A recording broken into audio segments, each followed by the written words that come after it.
Boa tarde a todos. Para quem não esteve no webinar da manhã, onde já me apresentei, o meu nome é Sofia Bernardino e irei moderar esta sessão de apresentações agora sobre o tema de riscos hidrológicos. Se calhar vamos aguardar um bocadinho, um minutinho ou dois, para que cheguem mais participantes. Tenho aqui também uma nota que aproveito para deixar já, que é relativa ao webinar, que se encontra então, está a ser gravado e para ser disponibilizado depois posteriormente aos participantes e também ao público em geral, tanto na página de YouTube da Associação Riscos, como na página da internet, no site oficial da Associação Riscos. E, portanto, neste caso, se algum dos oradores se opuser à divulgação online, então pedia depois que fizessem por escrito no chat, que dessem essa indicação para que pudéssemos editar de alguma forma o vídeo antes de publicar. Aproveito também para dizer que as comunicações, cada intervenção terá um tempo de 15 minutos. Por questões de possibilidade de falha da internet, como são todas as apresentações feitas remotamente, temos alguns vídeos dos autores e passaremos então os vídeos dos autores que acharem melhor passar o vídeo em vez de fazer a apresentação em direto, devido a alguma falha da internet que possam ter.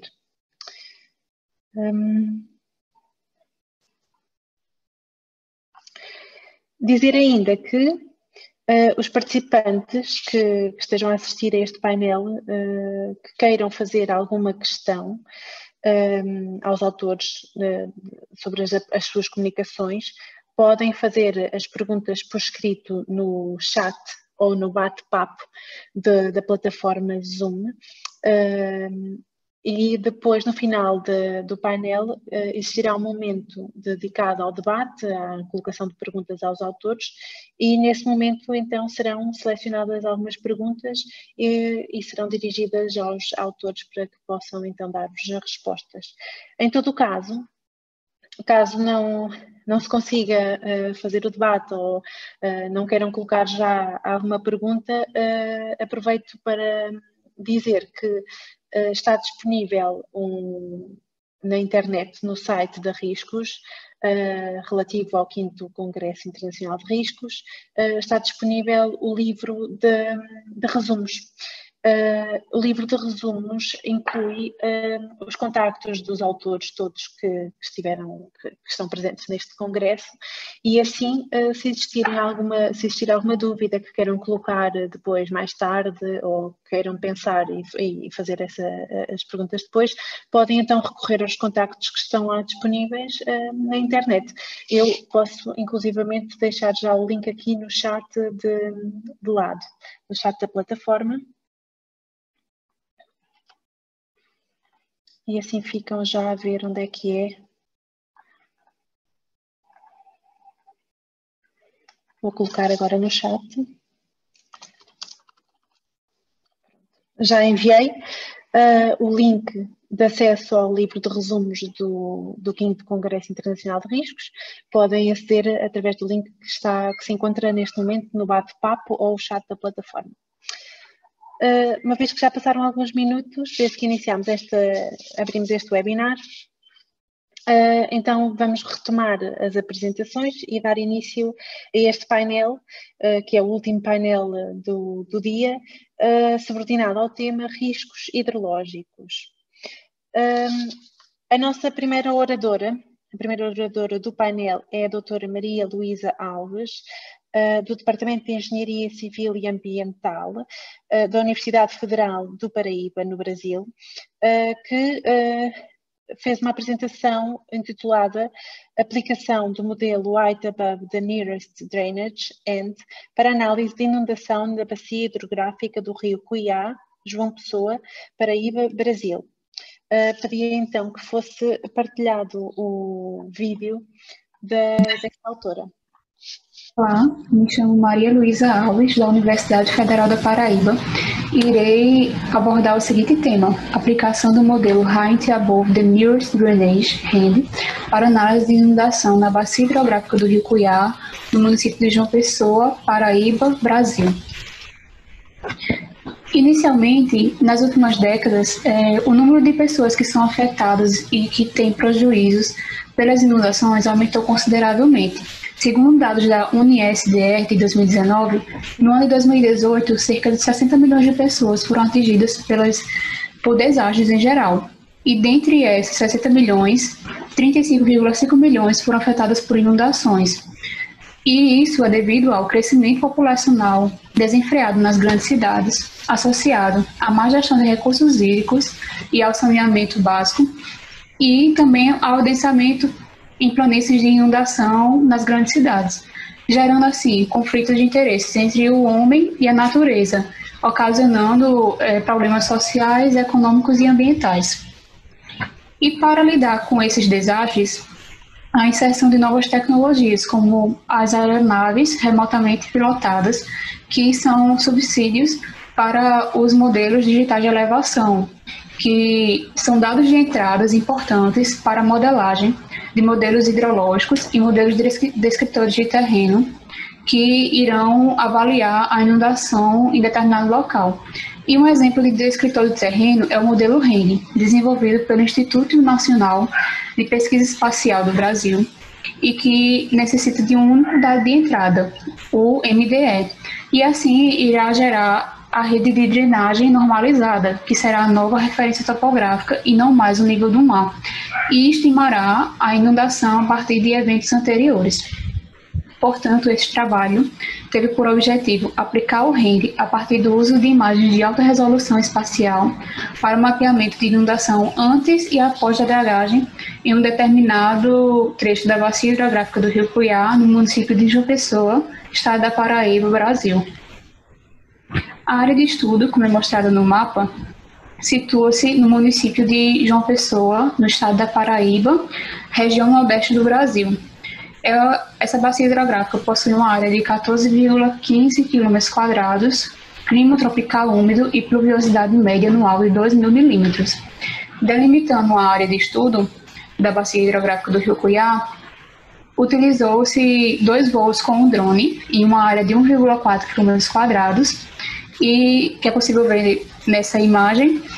E segundo dados da Defesa Civil, ocorreu uma dragagem no segundo semestre de 2018, em que o nível do rio diminuiu cerca de 1 metro.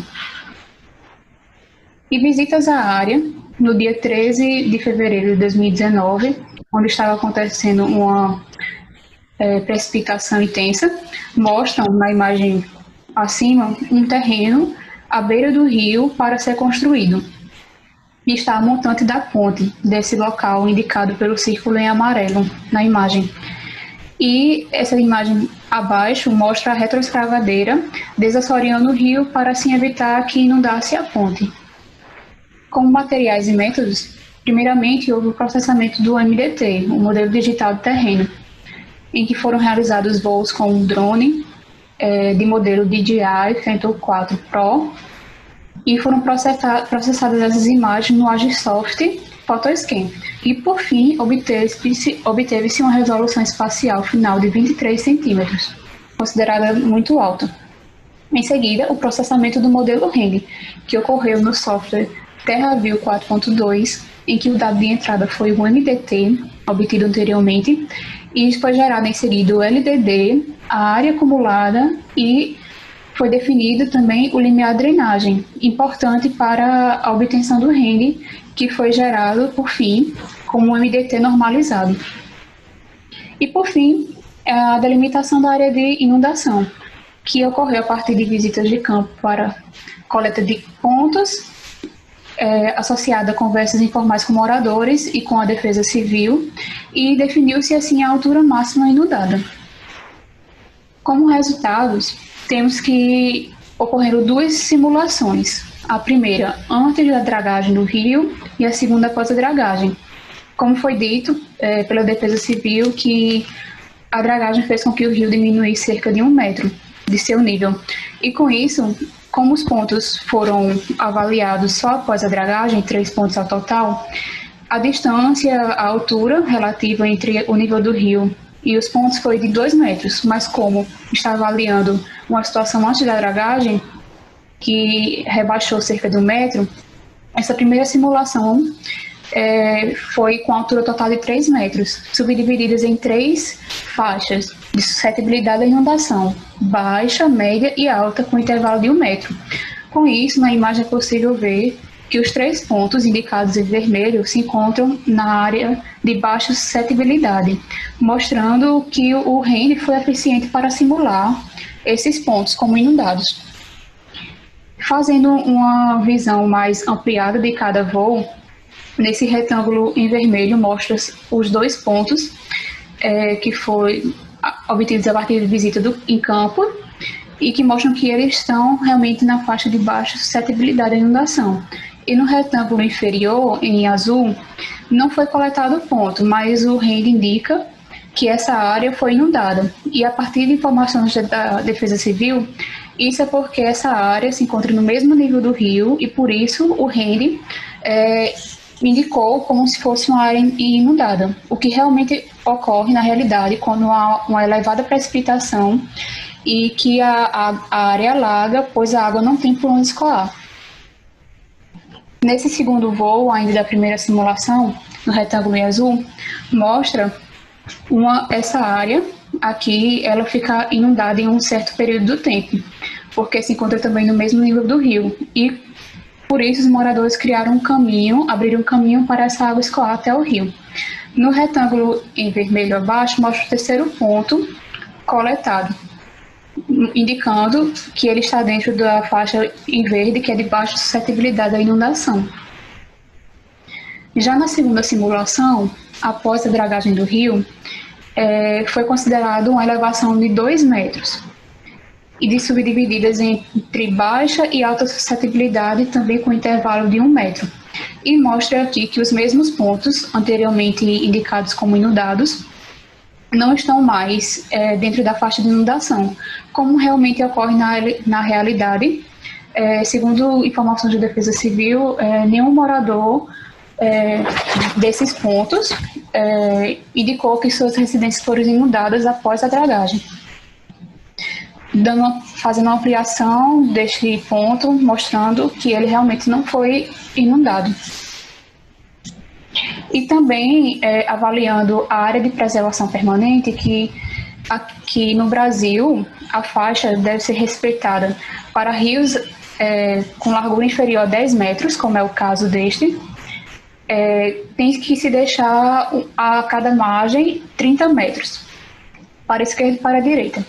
E é possível verificar algumas residências dentro dessa área de preservação permanente, e indicada também pelo modelo REND que elas são inundadas, que constituem a mata ciliar do rio. E esse ponto aqui, que fica à margem da fonte, foi verificado como na imagem que foi mostrada anteriormente, que ele está à beira do rio, que a qualquer momento pode ser inundado e que sofreu intervenção da Defesa Civil para encerrar as suas obras de construção de uma casa, para assim deixar espaço para o rio avançar. Como conclusões, temos que o estudo foi capaz de prever a área inundada em um trecho do rio Cuiá a partir das simulações do REND, apenas dos pontos indicados. Mostrou-se, em geral, que a dragagem foi eficiente para controlar essas inundações dos pontos analisados, apesar de ser uma prática agressiva ao rio. E, por fim, recomenda-se que uma maior fiscalização da Defesa Civil Municipal deve ser efetivada, assim como um trabalho de educação ambiental com os moradores, que é essencial. Essas foram as referências utilizadas para a apresentação e muito obrigada. Aqui está meu contato para qualquer eventual esclarecimento. Vamos então retomar as apresentações seguintes. A presente oradora, a doutora Maria Luísa Alves, ainda não se encontra connosco. No entanto, quero deixar aqui também um agradecimento pela sua apresentação e pelo envio da sua apresentação aqui para o Congresso. Retomando então, a próxima apresentação será feita pela doutora Fabiola de Sousa Freitas, doutoranda no Instituto Militar de Engenharia no Brasil.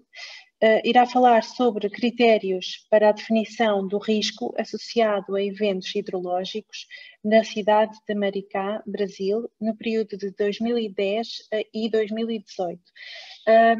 Esta oradora também não se encontra connosco no online, por isso vamos passar o seu vídeo com a sua apresentação. Olá, sou Fabiola de Sousa Freitas, doutoranda de Engenharia de Defesa pelo Instituto Militar de Engenharia, Rio de Janeiro, Brasil. Vou apresentar um trabalho elaborado por mim, pela Alessandra Conde de Freitas e Lidiane dos Santos Lima. O nome do nosso trabalho é Critérios para a Definição do Risco Associado a Eventos Hidrológicos na cidade de Maricá, Brasil, no período de 2010 a 2018. O trabalho foi dividido em introdução, justificativa do estudo e objetivos, metodologia, área de estudo, resultados obtidos e referências bibliográficas. Introdução.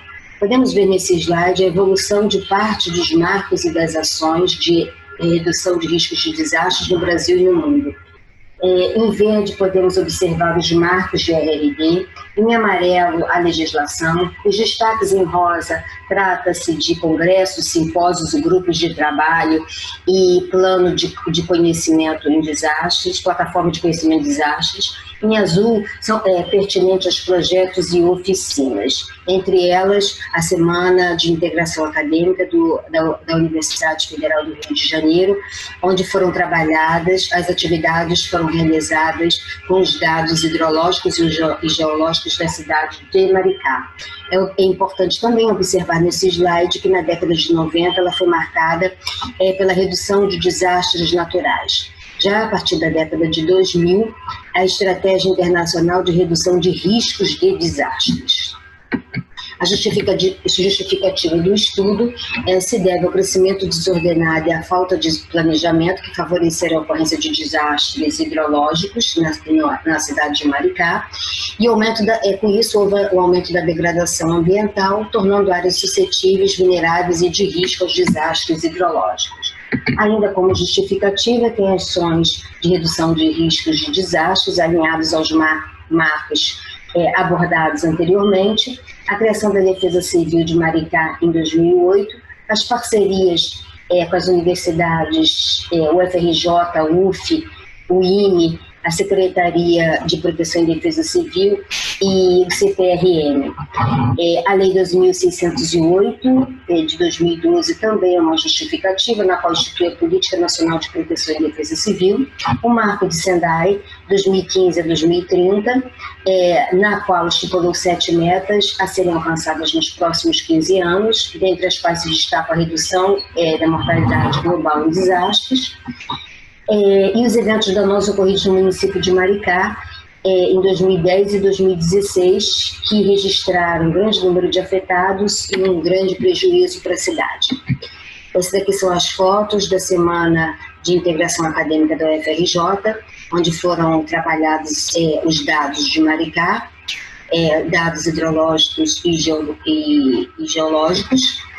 Bom, os objetivos do nosso trabalho foi apresentar eventos hidrológicos de grande magnitude ocorridos de 2010 a 2018, apresentar localidades identificadas por meio de levantamentos de campo, em que já ocorreu algum tipo de evento hidrológico no período de 2014 a 2019, e apresentar aspectos relevantes para serem observados na definição do tipo e grau de risco hidrológico.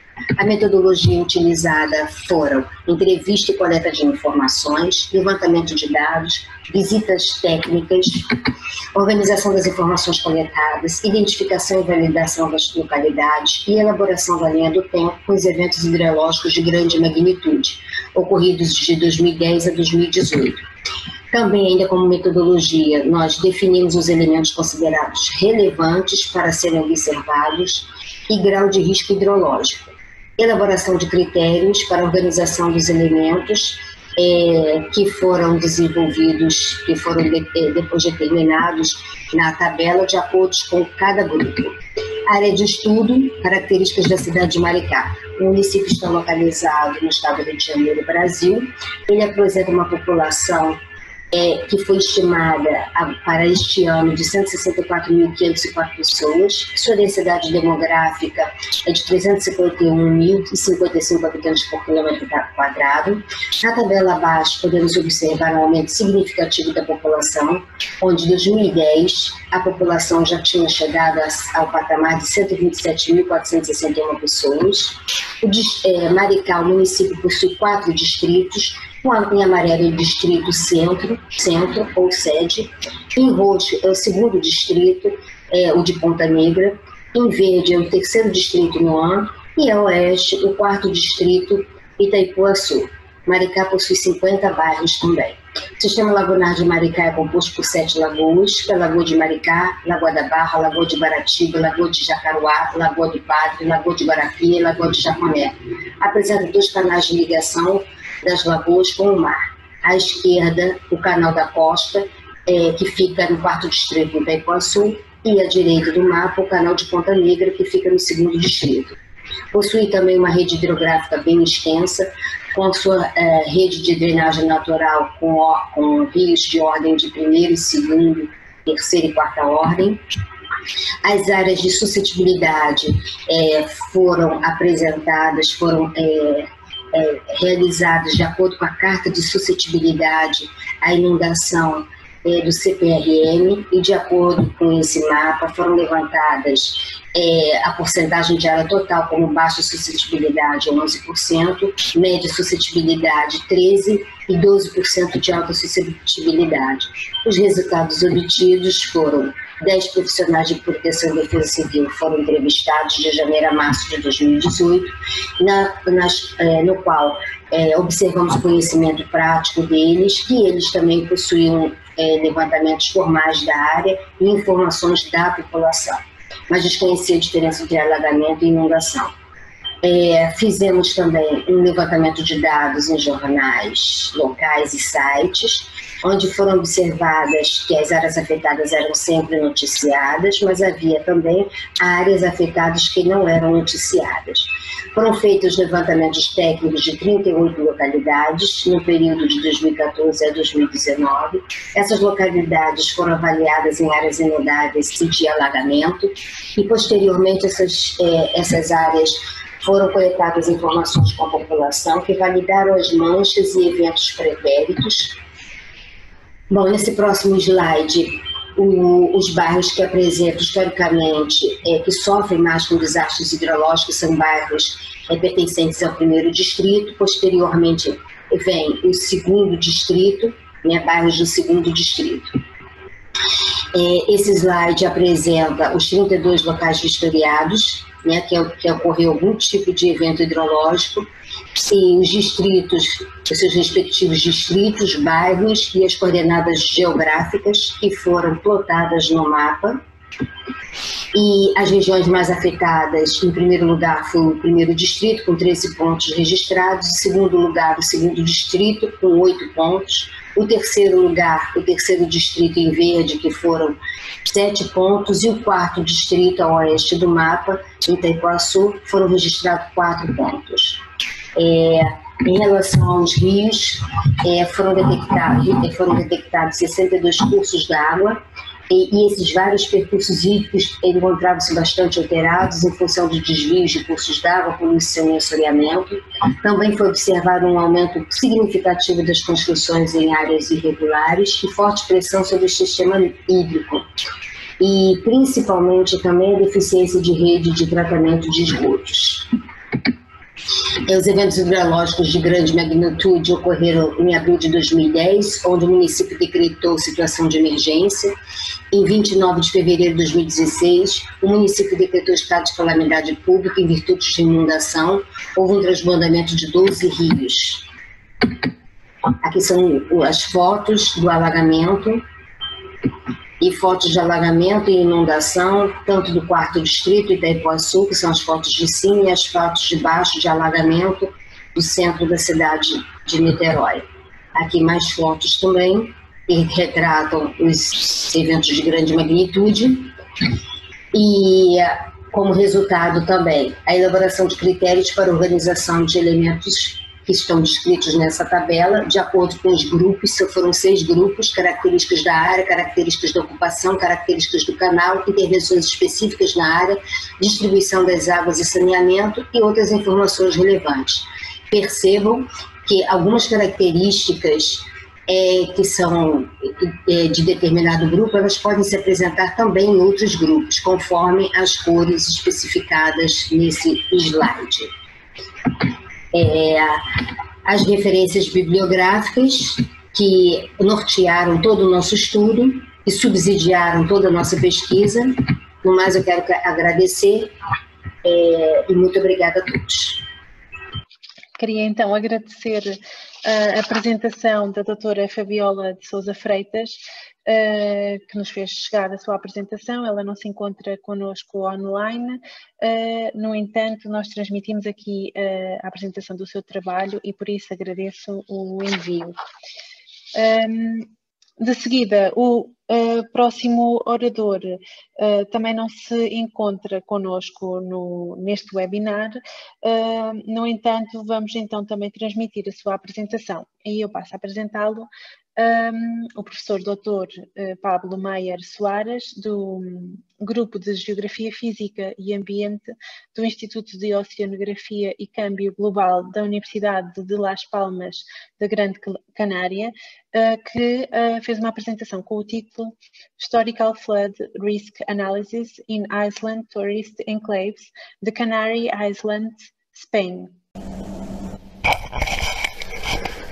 Buenos días, mi nombre es Pablo Maier, soy miembro del Grupo de Geografía Física y Medio Ambiente del Instituto de Oceanografía y Cambio Global, el IOCAG, de la Universidad de Las Palmas de Gran Canaria, y junto con otros autores, tanto de esta universidad como de la Universidad de La Laguna, presentamos un pequeño trabajo que analiza la importancia que tiene el análisis histórico de los riesgos de inundación en enclaves turísticos costeros, en concreto en las islas, y en concreto en las Islas Canarias. Antes que nada quiero agradecer a los miembros de organización del 5º Congreso Internacional en Riesgos, agradecer sobre todo el trabajo que han realizado para poder llevar a buen término este congreso. Como saben ustedes, España se ha consolidado como uno de los destinos turísticos más importantes del mundo. Es el segundo país, después de Francia, que más turistas ha recibido y que más ingresos también le han reportado precisamente la llegada de turistas extranjeros, más de 92.278 millones de euros en 2019. Dentro de este país, Canarias ocupa el tercer puesto en número de turistas extranjeros después de Cataluña y Baleares, y en 2019 llegaron nada menos que más de 13 millones de turistas a Canarias, que es una cifra que más o menos se ha mantenido en los últimos años, excepto lógicamente a causa lógicamente de la pandemia. Imagínense el impacto que está teniendo si el turismo supone para este archipiélago más del 40% del empleo y su aportación al Producto Interior Bruto Regional supera el 35%. Por tanto, si el turismo es una de las piezas fundamentales en la economía de nuestras islas, pues es fundamental mantener una adecuada oferta del producto turístico, evitando todas aquellas situaciones que de alguna manera incidan negativamente en la imagen turística y por lo tanto en la imagen que los visitantes se llevan de nuestras islas. Y entre las variables que se deben analizar, lógicamente están los riesgos naturales y dentro de estas las inundaciones. Son numerosos los estudios que se han llevado a cabo en las diferentes islas, en los diferentes entornos turísticos de Canarias, para determinar cuáles son las áreas que tienen problemas de inundación y también su relación con los episodios de lluvia intensa. Según los datos del Consorcio de Compensación de Seguros, de hecho en el periodo 98-2016, en Canarias se han producido pérdidas de más de 12 millones de euros que se asocian única y exclusivamente a las inundaciones. Por tanto, el principal objetivo de este trabajo es mostrar las consecuencias de las inundaciones en algunas de las urbanizaciones turísticas, en este caso del suroeste de Gran Canaria, pero sobre todo destacar la importancia que tiene en estos análisis la documentación histórica, no solo para determinar qué áreas se inundan y por qué se producen esas inundaciones, sino también para relacionarlos después con los umbrales de precipitación a partir de los cuales se detectan problemas. Y otro objetivo que consideramos importante es comparar las áreas que se han anegado históricamente con los documentos publicados por el Sistema Nacional de Cartografía de Zonas Inundables, siguiendo los principios de la Directiva 2007-60 sobre evaluación y gestión del riesgo de inundación, en donde a través de modelos hidrológico-hidráulicos se determinan o se hacen análisis de peligrosidad y riesgo de inundación. Por tanto, la metodología consiste en primer lugar en la identificación de zonas que se han inundado históricamente a través de documentos como pueden ser la prensa. A partir de ahí realizamos un mapa de peligrosidad con la localización de todos aquellos lugares que se producen inundaciones indicando su recurrencia. Y por otro lado hemos contado también con una fuente de información muy importante procedente de la Dirección General de Seguridad y Emergencias, el 112, que como saben ustedes tiene como objetivo el registro de todas las incidencias que se producen por distinto tipo, en este caso en Canarias. Hemos seleccionado de todas esas incidencias las asociadas a las precipitaciones intensas y en concreto con los procesos de inundación. Por otro lado, tenemos las áreas inundadas según distintos modelos hidrológico-hidráulicos, en este caso para el periodo de retorno de 100 años, que son los que están disponibles en la web, y que nos ha permitido en cierta manera comparar los resultados de ese modelo hidrológico-hidráulico en los mapas de peligrosidad para esos periodos de retorno de 100 años con los resultados que hemos obtenido nosotros en nuestro análisis histórico. El área de estudio se ubica en el suroeste de la isla de Gran Canaria, en el municipio de Modán.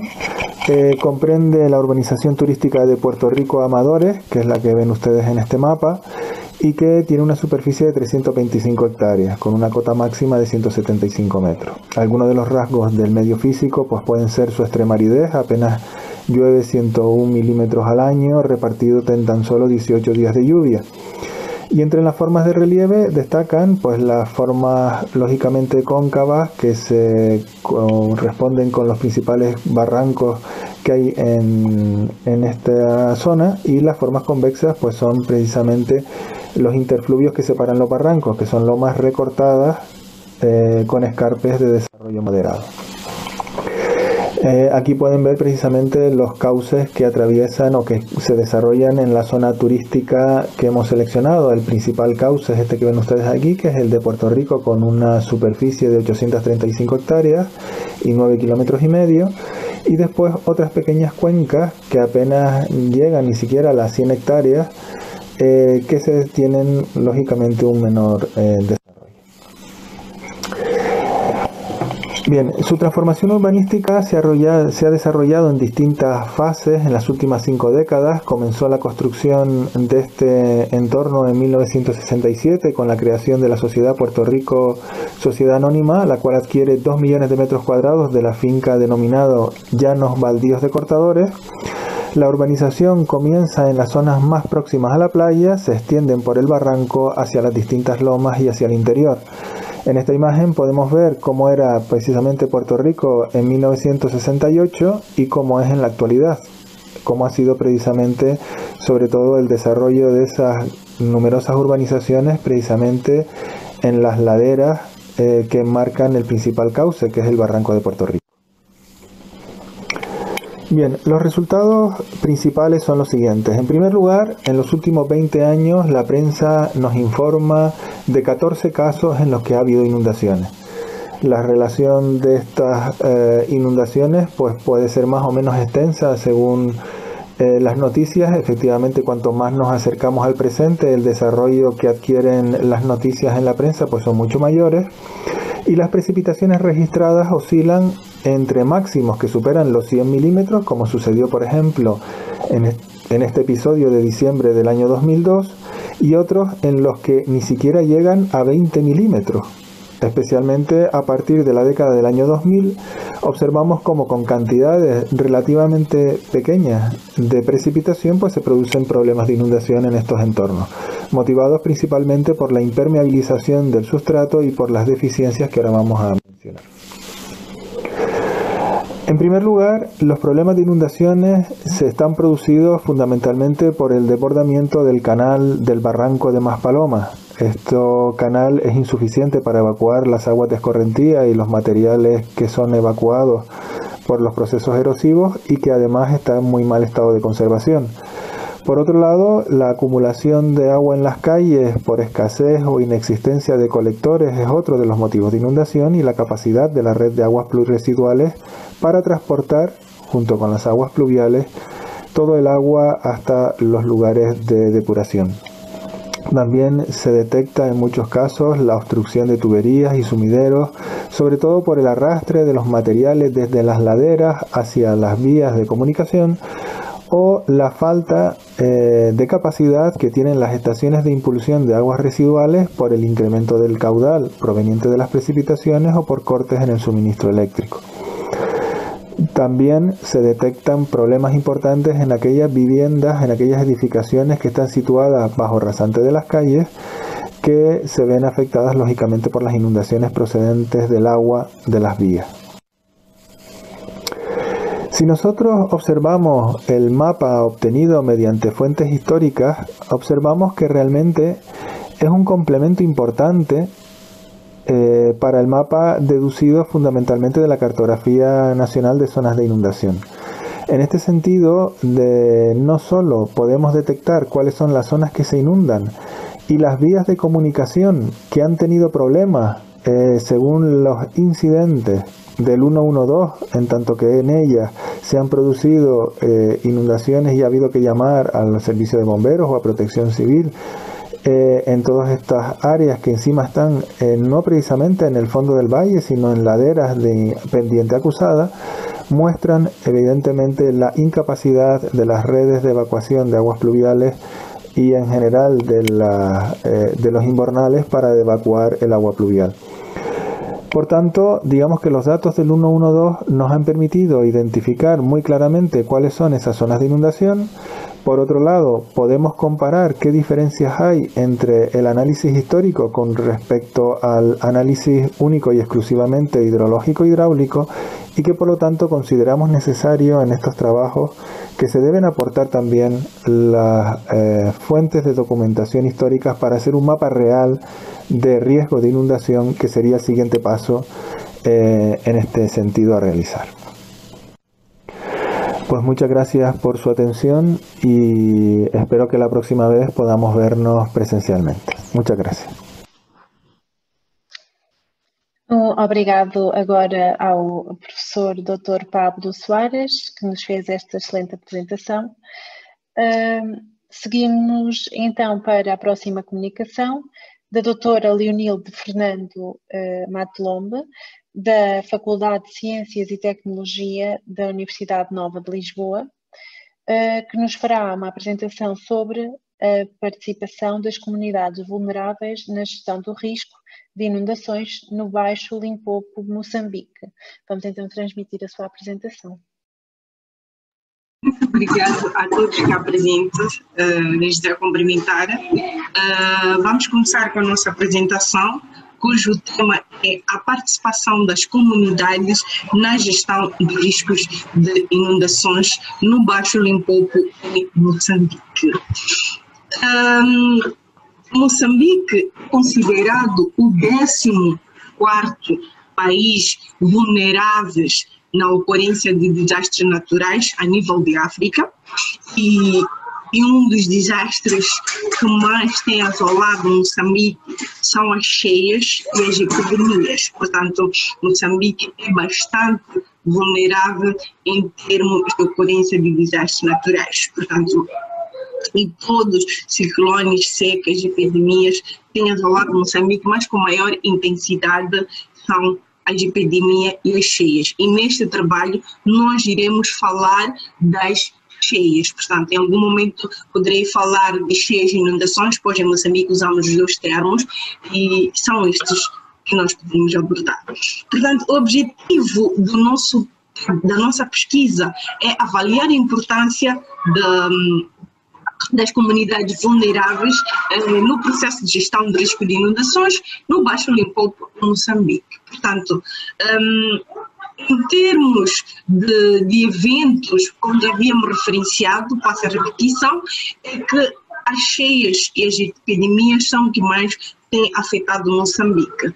Portanto, na mesma magnitude, e tem criado um problema bastante grave naquilo que são as nossas comunidades, né? Na economia do país, ambientalmente tem criado impacto bastante negativo.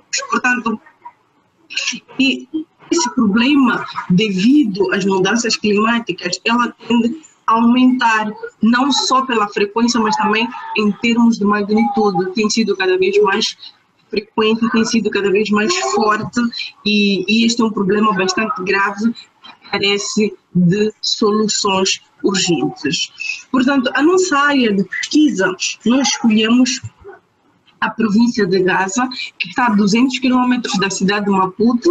Portanto, ela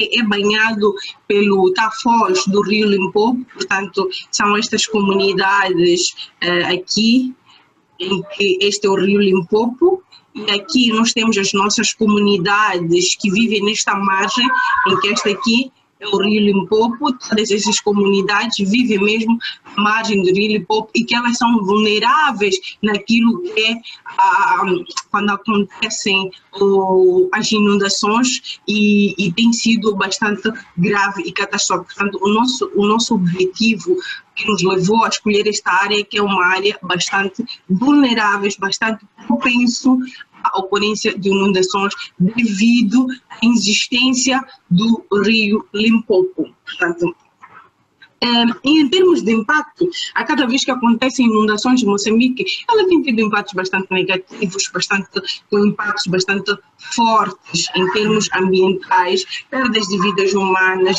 financeiras, econômicas. Portanto, são aspectos bastante devastadores que têm criado a Moçambique. Portanto, as imagens, elas falam por si, é um dos aspectos que mais tem assolado Moçambique, e é bastante forte. Portanto, existem fatores que contribuem nesta vulnerabilidade.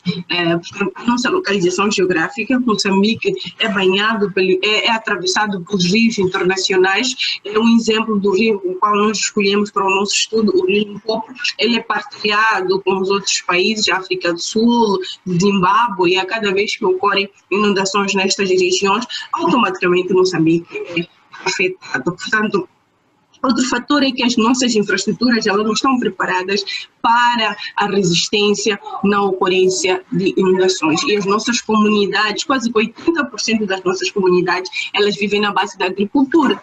Por isso, elas são motivadas a viverem, ou a habitarem, a colocarem as suas infraestruturas, as suas habitações nas margens do rio, possam nestas áreas em que as terras são férteis e que possam produzir mais. Portanto, infelizmente, o tipo de construções lá existentes, mesmo sendo uma área vulnerável, são feitas de material precário, o que tem contribuído para a maior vulnerabilidade, para o maior índice de desastre cada vez que ocorrem estas inundações. Portanto, face a este problema, nós trazemos a importância da inclusão das comunidades vulneráveis na gestão de risco de inundações, porque nós achamos que é democrático, vai ser um processo democrático que fortalece entre os decisores, e também existe um aspecto bastante importante, é que as decisões são robustas, as decisões são feitas em ambas as partes e ninguém excluído e não são contestadas, e isso é muito importante para que o processo, para que as medidas que são definidas, elas sejam de facto resilientes e que sejam sustentáveis. Portanto, outro aspecto que nós achamos bastante importante em termos de comunidade é a integração do conhecimento teórico, prático e local, científico. Portanto, esta combinação desse conhecimento da comunidade e o científico, ela, quando é trabalhada de forma conjunta, de forma participada, ela pode trazer um contributo bastante forte naquilo que é a definição de medidas resilientes às comunidades afetadas. Portanto, Durante a nossa pesquisa, nós procuramos perceber se as comunidades consideram um papel importante na sua participação, e o que nós percebemos é que quase que 57% considera que sim, é importante que eles participem naquilo que é a criação de medidas.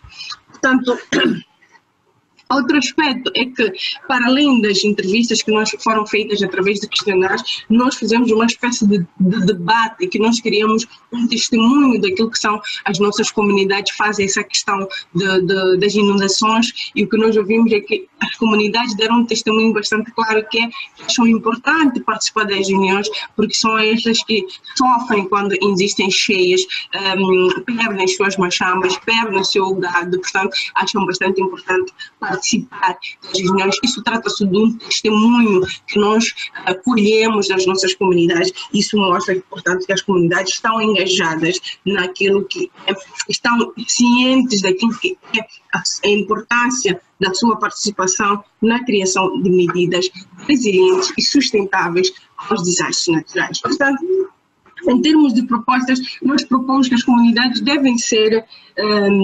integradas, portanto, naquilo que é a criação de medidas sustentáveis à gestão de riscos e inundações. A comunidade deve ser vista como um agente, deve ser como um agente responsável, que possa participar. Portanto, é esta comunidade que, quando há inundações, ela sofre, é esta comunidade que tem tido danos materiais, tem tido perdas de vidas, portanto, ela tem que ser considerada como um agente importante, e as suas opiniões são bastante importantes. As comunidades conhecem a área onde vivem, as comunidades conhecem as suas populações, portanto, isto é um fator muito, muito forte daquilo que deve ser a inclusão das comunidades, e pode trazer um resultado bastante importante e efetivo.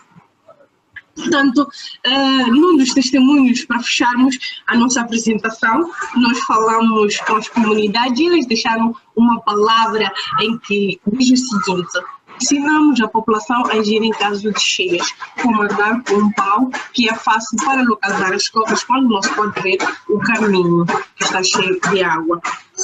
Portanto, estas frases mostram claramente que as comunidades estão engajadas, que as comunidades estão envolvidas naquilo que é a sua participação na gestão de riscos de inundações, e se elas forem cada vez mais incluídas, pode de facto trazer um resultado bastante positivo. E outra frase que diz que se for um grupo de pessoas andar de mãos dadas, portanto, é com esta frase que nós queremos deixar, em que todos cá presentes, todos participantes cá, temos uma responsabilidade,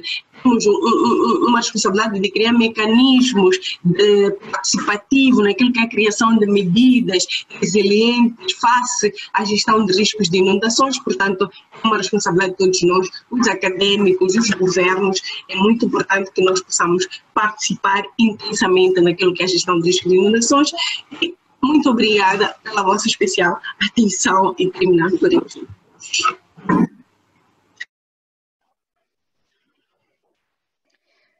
Obrigada agora à doutora Leonilde pela excelente apresentação que nos fez também. Sem dúvida que a participação das comunidades pode contribuir, de facto, para a redução do risco e, pelo menos, para o conhecimento do risco. De seguida temos o professor orador, o próximo orador é o Dr. Jacques Mans, doutorando na Universidade do Porto e da Universidade Estadual de Campinas, doutorando em Geografia, a quem então peço a quem vou partilhar a sua apresentação, que fala sobre vulnerabilidade ambiental às inundações na bacia hidrográfica do rio Paquequer, no Rio de Janeiro. Eu sou Jacques Mans e vou apresentar o trabalho intitulado Vulnerabilidade Ambiental às Inundações na Bacia Hidrográfica do Rio Paquequer, Rio de Janeiro.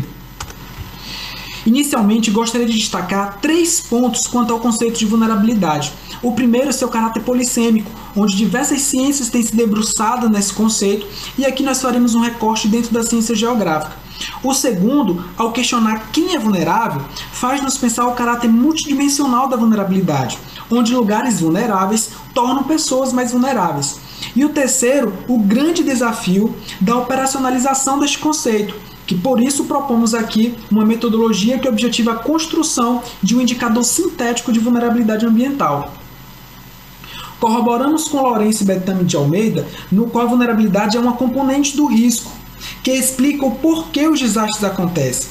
E para isso faz necessário considerar a exposição, a sensibilidade e a capacidade de antecipação e de resposta. E por que o estudo da vulnerabilidade às inundações? O Brasil é considerado um hotspot dos riscos de desastres hidrológicos.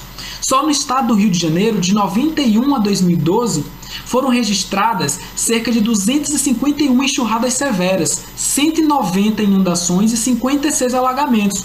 Destaco aqui o grande desastre ocorrido no ano de 2011, na região serrana do Rio, onde a combinação de vários deslizamentos e inundações deixou mais de 900 pessoas mortas.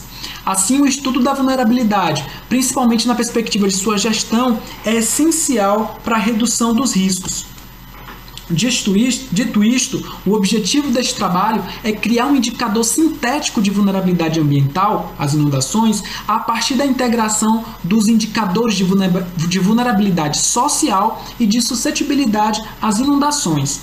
Aqui nós temos nossa área de estudo, a bacia do Paquequé, que fica no município de Teresópolis, no estado do Rio de Janeiro, que é uma subbacia do rio Piabanha.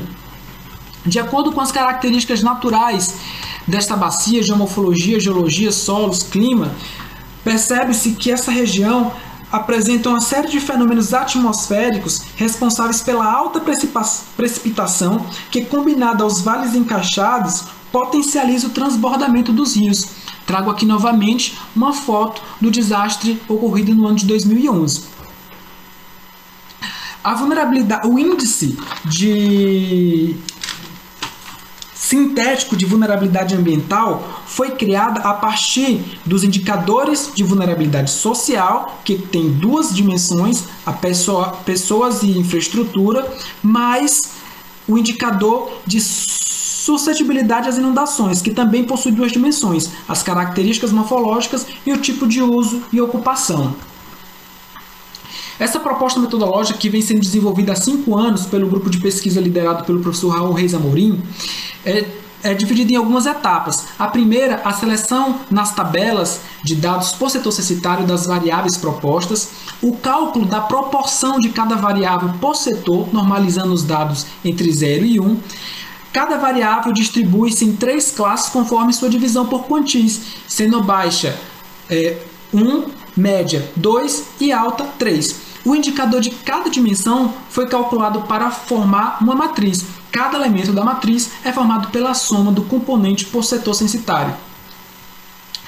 O segundo ponto é a suscetibilidade, o indicador de suscetibilidade às inundações, que foi realizado através da definição das áreas sujeitas às inundações, pela aplicação do modelo RAND, e o mapeamento de uso e ocupação das terras, apresentando diferentes classes, utilizado no modelo Landsat 8.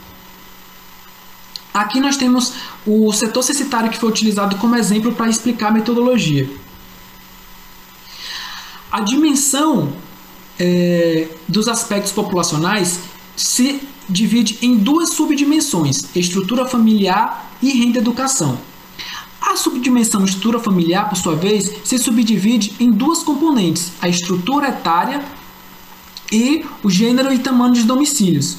Observe que a componente estrutura etária possui 2 variáveis e a componente gênero e tamanho do domicílio possui 4 outras variáveis. Perceba aqui que a variável criança de 0 a 12 anos apresentou um indicador baixo, no entanto, a proporção de idosos com mais de 60 anos apresentou um indicador alto. Logo, a componente estrutura etária apresentou um componente médio, sendo 1 da baixa vulnerabilidade aqui e 3 da alta vulnerabilidade aqui. O gênero e tamanho de domicílios apresenta 4 variáveis. Dentre essas 4 variáveis, 3 delas apresentaram indicadores altos, que é a proporção de idosos responsáveis, de mulheres responsáveis e responsáveis de idade ativa responsáveis. Logo, essas 3 variáveis alta leva essa componente a um indicador alto. Logo, a relação da média da estrutura etária com a alta dos gêneros e tamanho de domicílios leva a uma subdimensão estrutura da família considerada alta. A mesma coisa acontece na subdimensão renda e educação, sendo que a renda apresenta 4 variáveis e a educação apresenta 3 variáveis. As variáveis da componente renda apresentou indicadores baixos e médios. No entanto, a componente educação, todas as variáveis apresentou alto indicador. Logo, o indicador baixo com o indicador alto gera um indicador médio. E, por fim, a estrutura da família sendo 3 alto e a renda e educação 2 médio gera um aspecto populacional final 3 alto para esse setor censitário. Aqui nós temos um mapa de toda a bacia da dimensão dos aspectos populacionais. A mesma coisa acontece com a segunda dimensão, que é a habitação do entorno, que também é separada em 2 subdimensões com várias variáveis, onde a variável, o indicador final dessa habitação do entorno ficou baixo, no valor de 1. Aqui nós temos o mapa de habitação e entorno. Logo, o indicador de vulnerabilidade social ele se dá pela relação dos aspectos populacionais com a habitação e entorno. E aqui nós temos o mapa final de vulnerabilidade social da bacia. Pronto, resolvendo a questão da vulnerabilidade social, resta agora calcular o índice de suscetibilidade às inundações. E para isso foi feito através do mapa de suscetibilidade à inundação, fazendo a relação com o uso e ocupação dessas terras. E aqui nós tivemos o indicador de suscetibilidade ambiental, que é nada mais nada menos do que a relação da vulnerabilidade social com a suscetibilidade de inundação vai nos resultar na vulnerabilidade socioambiental. Aqui nós temos o modelo de matriz de correlação, que é justamente o que nós vamos ver aqui agora. A vulnerabilidade social ficou no indicador 2, a suscetibilidade ambiental 3, logo a vulnerabilidade socioambiental, 2 mais 3, ficou também numa escala 3, apresentando um alto indicador de vulnerabilidade socioambiental para o setor censitário estudado. Aqui nós temos o indicador do mapa da bacia de indicador de vulnerabilidade ambiental e considera-se finalmente que essa metodologia mostrou-se eficiente, que ela pode contribuir com o poder público para planejar a gestão, ações de gestão dos riscos, principalmente para a defesa civil identificar setores da população e edificações expostas ao fenômeno. Nós agradecemos, muito obrigado.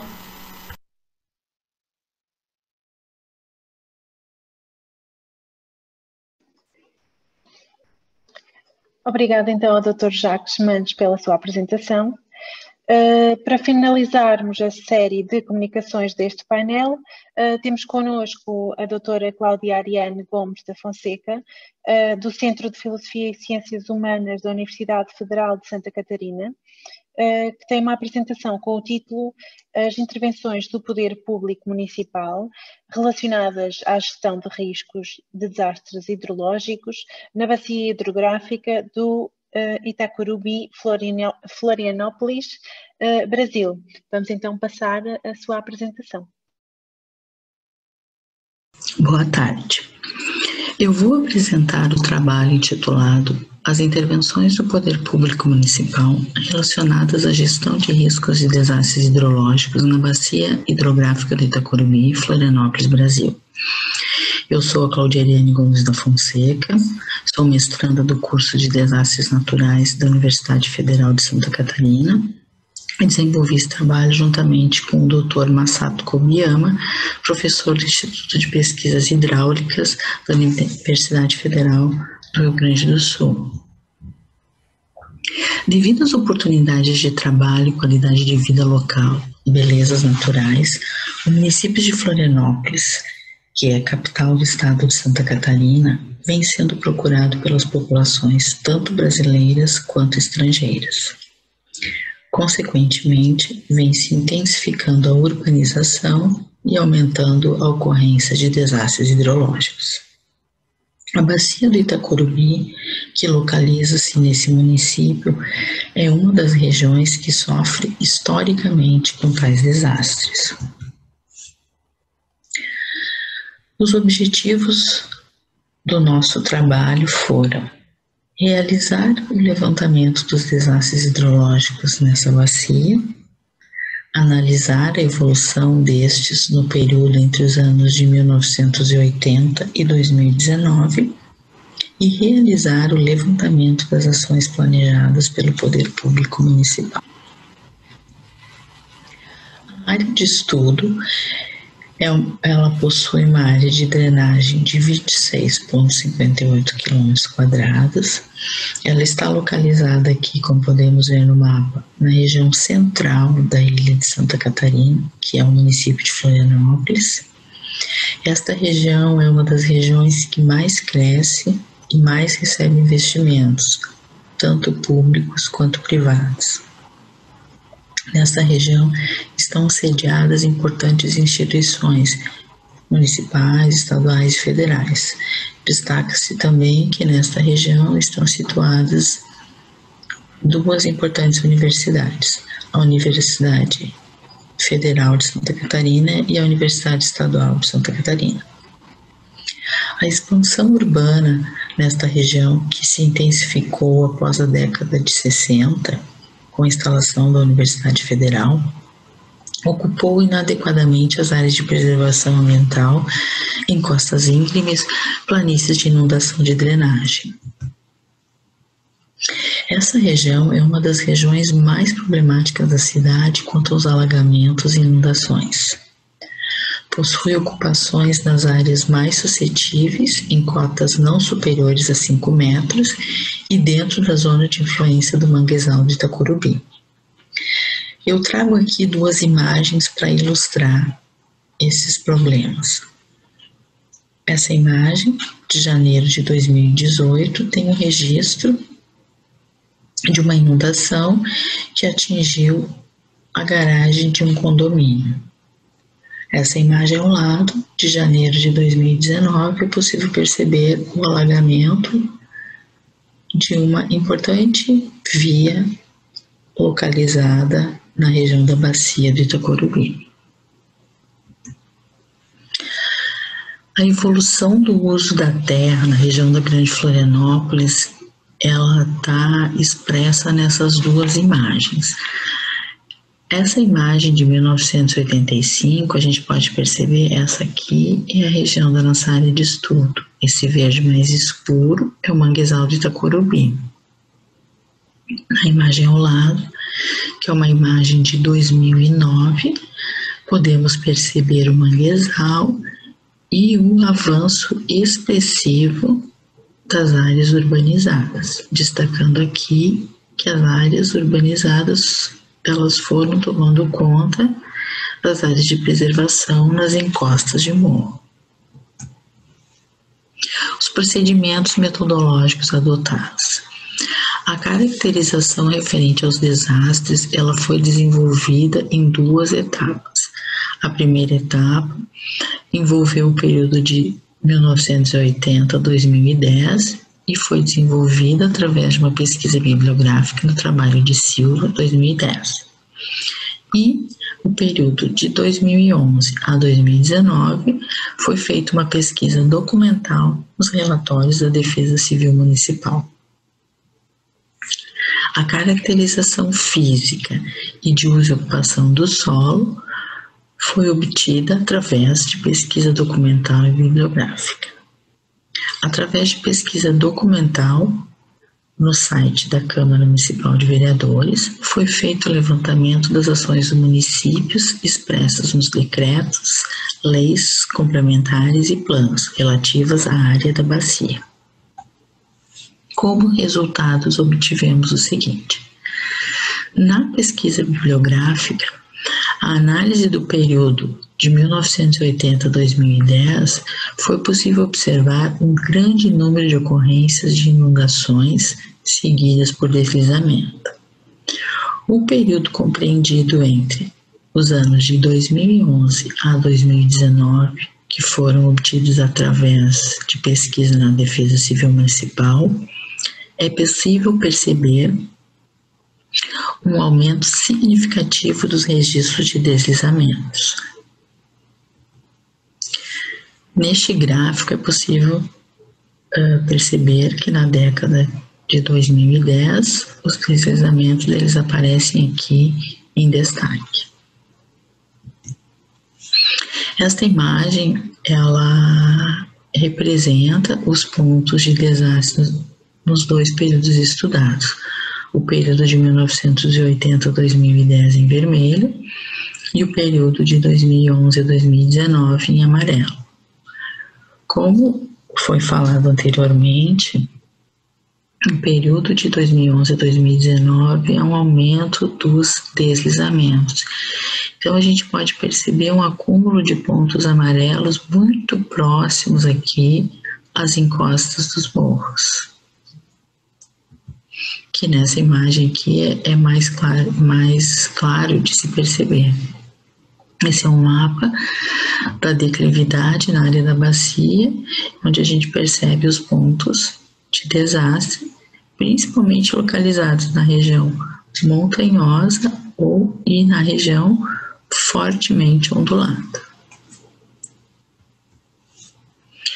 Seguindo nos resultados, a análise dos decretos municipais evidenciou um grande número de obras de infraestrutura que ocorreram de maneira desordenada. Entretanto, nesse período, nós temos que dar um destaque que foram elaborados instrumentos de gestão e planejamento que são importantes na gestão de riscos de desastres, como o plano de redução de riscos, o plano diretor e o plano de saneamento básico. Aqui temos o gráfico representando as leis e decretos do Poder Público Municipal relacionados à bacia no período de 93 a 2019. E a gente pode perceber um destaque para obras de pavimentação e drenagem, chamando a atenção que na análise dos documentos foi possível perceber que as obras de drenagem estavam sempre vinculadas às obras de pavimentação. Diante disso, o que nós conseguimos observar e concluir é que, apesar das ações previstas pelo poder público, houve um aumento dos desastres na última década na bacia do Itacurubi e que essas ações que foram implementadas ou elas foram ineficientes ou elas não foram efetivamente implementadas, pois, como eu falei, nós temos 3 importantes instrumentos na gestão de riscos e desastres hidrológicos e não foi possível de se observar até o presente momento uma redução desses desastres. Bom, com isso eu encerro a minha apresentação. Eu gostaria de agradecer à Defesa Civil Municipal de Florianópolis pela disponibilização dos dados de desastres. Este é o meu contato. Muito obrigada.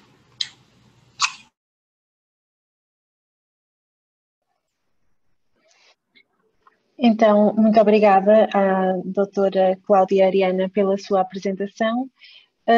Chegamos então ao fim das comunicações. Tivemos neste painel 6 apresentações que foram feitas sobre os riscos hidrológicos, as inundações. Neste momento, vamos então iniciar um espaço para as perguntas. Eu acabei por colocar no chat ou no bate-papo essa informação de que quem quiser fazer alguma pergunta, quem esteja a participar, a assistir a este webinar, pode fazer chegar as perguntas através do chat da plataforma Zoom, que depois então iremos transmitir aos autores.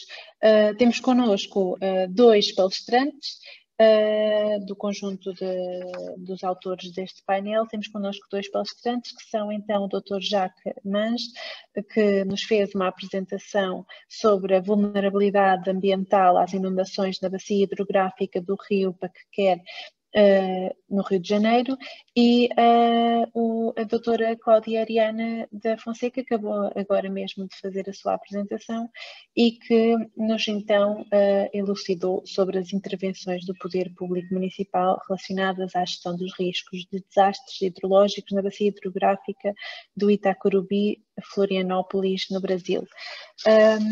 Então vamos aguardar um bocadinho para que nos façam chegar as vossas questões, se assim tiverem, e depois então terminaremos o painel.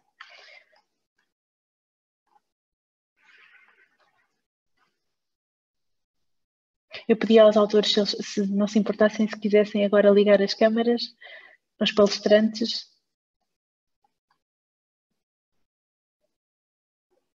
Olá, boa tarde. Não estou a ouvir. Boa tarde. Assim acaba por se tornar um bocadinho mais pessoal, porque de facto a falta de presença das pessoas é assim, e depois com as câmaras também mais desligadas acaba por impedir ainda mais estas relações que não se podem ser agora pessoais. Infelizmente. Infelizmente, exatamente. Próximo pode ser que a gente espero que consiga. Sim. Normalmente os congressos internacionais de riscos decorrem com uma periodicidade de 3 anos, portanto esperemos que no próximo Congresso Internacional de Riscos se venha a realizar plenamente em modo presencial. Sim, é muito mais vacina. É muito mais, exatamente. Pensar já num futuro melhor. Olá, boa tarde, Dr. Jacques, também já está aqui connosco. Estou então a aguardar a ver se chega alguma questão que possa ser feita para as vossas apresentações.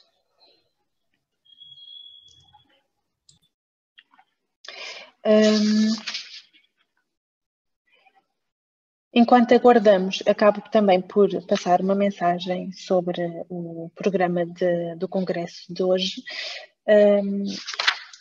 e que é a seguinte. A seguir este painel, a partir das 6h15, 18h15, vai decorrer presencialmente ou presencialmente na Faculdade de Letras da Universidade de Coimbra, na Sala Paulo Quintela, ou através do link para o webinar 1, o lançamento dos livros da série Riscos e Catástrofes. E, portanto, o programa do Congresso ainda não terminou por hoje. A seguir este painel temos então esse momento em que haverá o lançamento do livro da Riscos, da Associação Riscos, que será feito de seguida. Aguardar então mais um bocadinho. Temos já aqui então uma pergunta para o Dr. Jacques, que eu vou copiar e vou enviar pelo chat, pode ser? Então, a pergunta foi do Dr.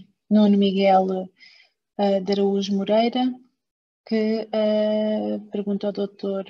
Jacques, então o Brasil é um hotspot, qual a sensação dessa comparação com o resto do mundo?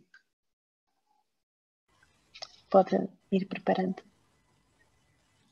Pois bem, então, eu tirei essa afirmação justamente de um órgão internacional e é baseado justamente pensando no número, né? Se a gente for pegar só o estado do Rio de Janeiro, apresentou, né, é um hotspot relacionado às inundações, né, como foi colocado no trabalho.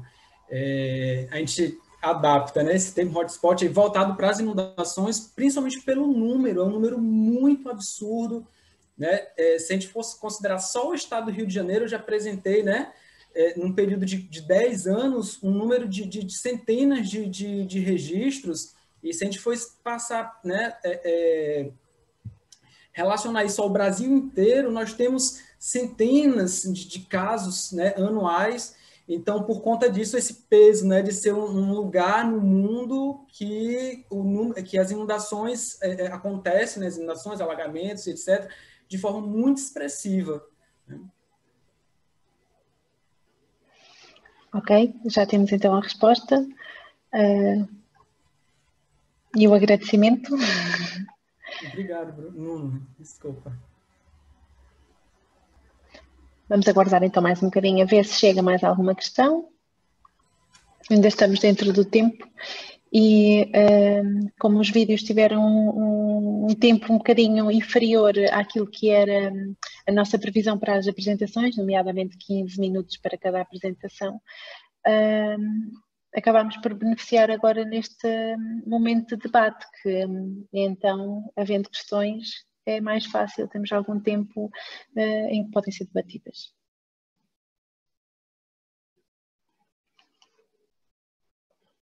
Portanto, aguardaremos mais 2 minutinhos para ver se chega mais alguma questão.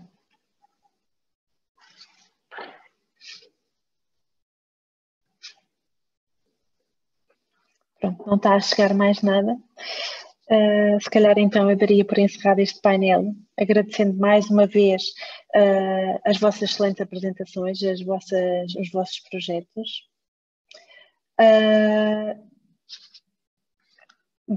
Relacionados com o tema riscos hidrológicos. Proponho então que quem esteve aqui a assistir ao webinar que ficasse com alguma questão, ou dos autores até que não estiveram aqui presentes connosco, possam então colocá-las diretamente por e-mail. Os e-mails e os contactos dos autores estão todos disponíveis no livro de resumos, que, como enviei inicialmente, está no site da Riscos. E pronto, e agradeço mais uma vez a vossa presença aqui. Obrigada pela a vossa apresentação e então encerro assim o painel, fazendo sempre a referência de que às 6:15 vai decorrer então o lançamento do novo livro da Riscos, da série Riscos e Catástrofes, que podem então assistir através do link do webinar 1. Muito obrigada. Obrigada, tchau. Adeus, boa tarde.